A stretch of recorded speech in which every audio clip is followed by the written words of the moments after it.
Bugün mən sizə biznes və investisiya qərarlarında çox önəm yer daşıyan diskont faktorundan danışacağım.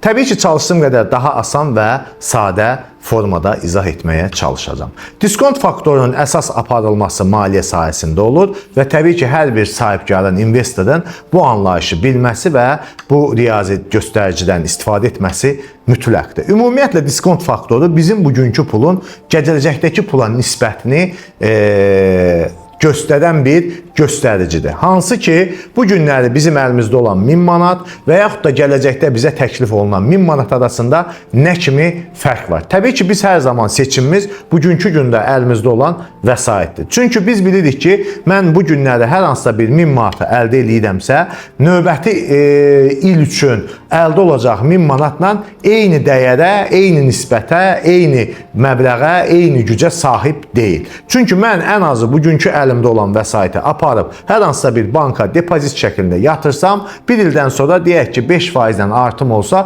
1000 manatı 1000 manat 1050 manat kimi əldə etmiş olacağım. Demək elə çıxır ki, mənim bugünkü 1000 manatımın növbəti ildə olan bir belə deyək, dəyəri 1050 manatdır. Ona görə biz bu anlayışa çox diqqət etməliyik. Daha çox bu sahibkarların, səhmdarların, investorların yatırımları zamanı yatırım edirlər və növbəti bir neçə ildən sonra bu yatırımın geri dönüşlərində, hesablamasında, pul vəsaitinin hərəkətində mütləq şəkildə dövriyyəsində daha çox, dəqiq desək pul dövriyyəsində mütləq şəkildə biz bu riyazi hesaplamanı hesablamaqla daha düzgün rəqəmə çıxardıb öz rəhbərimizə, investorlara, sahibkarlara təqdim etməliyik.